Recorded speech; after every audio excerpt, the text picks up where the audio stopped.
नमस्कार दोस्तों, स्वागत है आपका हमारे YouTube चैनल शिक्षा वाणी में। दोस्तों, आज हम आपको प्रतिशत निकालना सिखाएंगे। दोस्तों, यह सवाल कई बार आपकी परीक्षाओं में भी आता है, तो चलिए दोस्तों शुरू करते हैं। दोस्तों, प्रतिशत निकालने का एक एग्जाम्पल ये है कि 150 का 10% कितना होगा।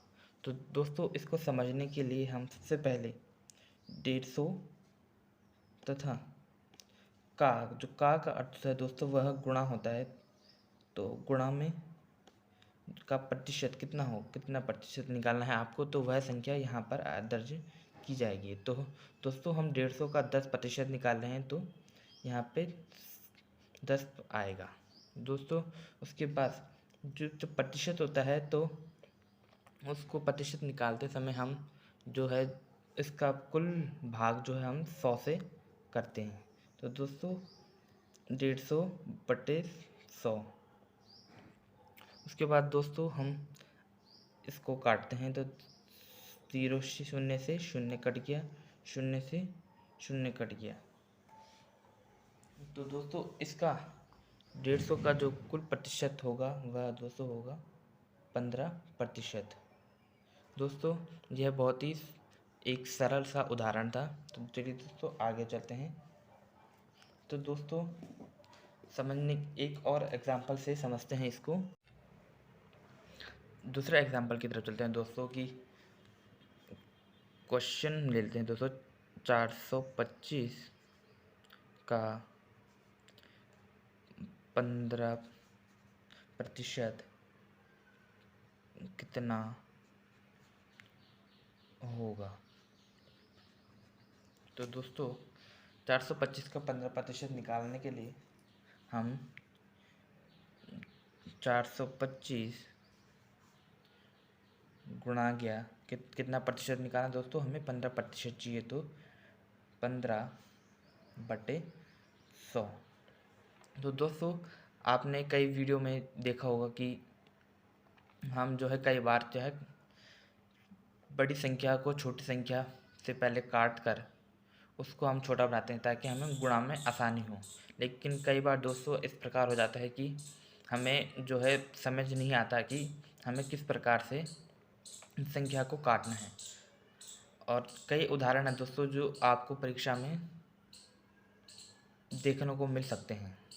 तो चलिए, इसका भी है एक तरीका दोस्तों कि आप ज़रूरी नहीं है कि आपने 100 को 425 से काटना ही है। तो इसके लिए दोस्तों आप एक एग्जांपल ले सकते हैं कि 425, देखो दशमलव के पास दोस्तों 2 शून्य है। तो हम इसके बाद आपने दोस्तों पढ़ा होगा कि जब 100 या 10 से जब हम देखते हैं तो उसके बाद हम जितने शून्य होते हैं उसके अनुसार हम दशमलव का उपयोग करते हैं। तो 425 से अगर हम 100 का भाग देंगे तो दशमलव जो है दोस्तों 2 अंकों के बाद आएगा। तो 5 और 2 के बाद हम दशमलव लगा देंगे।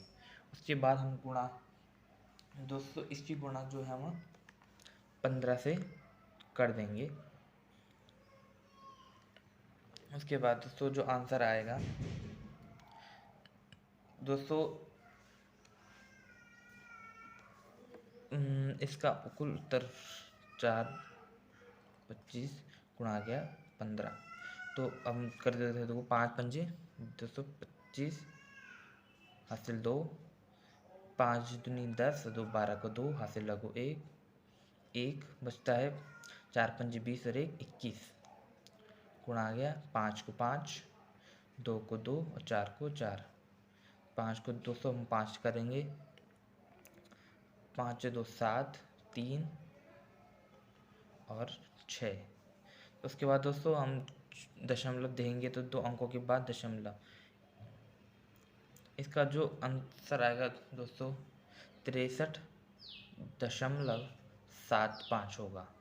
अब वहीं दोस्तों अगर हम इसको एक और एग्जाम्पल के थ्रू समझने की कोशिश करें तो दोस्तों अगर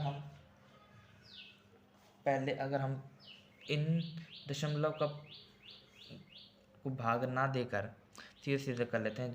दोस्तों अगर हम 425 को अगर हम दशमलव का उपयोग नहीं कर रहे या फिर हम 100 से भाग पहले नहीं कर रहे और डायरेक्ट अगर हम 15 से गुणा कर देंगे तो दोस्तों इसका आंसर भी यही आएगा। दोस्तों इसका जो कुल आंसर होगा वो होगा 63.75।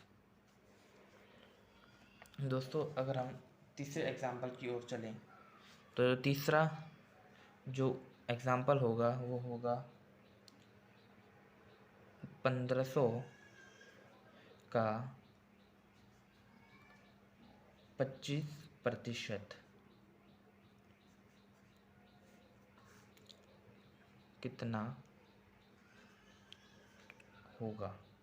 तो उसके लिए दोस्तों हम कुछ इस प्रकार से कर सकते हैं कि 1500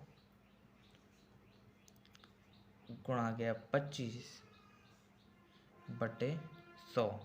तो इसके लिए हम दोस्तों बटे में 100 ही आएगा, इसके अलावा कोई अन्य अंक नहीं आएगा। तो शून्य से शून्य को उसके बाद हम कर सकते हैं 15 गुणा गया 25, जिसका 200 कुल आंसर होगा 375। तो दोस्तों उम्मीद है आपको समझ में अच्छी तरीके से आ गया होगा कि किस प्रकार से प्रतिशत निकालते हैं। दोस्तों अगर आप इसको और तरीके से समझना चाहते हैं तो इसको इस प्रकार से समझ सकते हैं कि यदि अगर हमारे पास 100 रुपये हैं तो अगर हम उसको एक एक व्यक्ति में बांट देते हैं तो प्रत्येक व्यक्ति के पास 1 रुपया होगा और कुल व्यक्तियों की संख्या 100 होगी। तो दोस्तों इसी प्रकार से प्रतिशत को समझने के लिए आपको ये समझना होगा कि उसमें बट्टे में केवल 100 ही आएगा, इसके अलावा कोई अन्य अंक नहीं आएगा। तो दोस्तों उम्मीद है आपको यह वीडियो पसंद आया होगा। इसी प्रकार की वीडियो देखने के लिए हमारे चैनल को सब्सक्राइब कीजिए। धन्यवाद।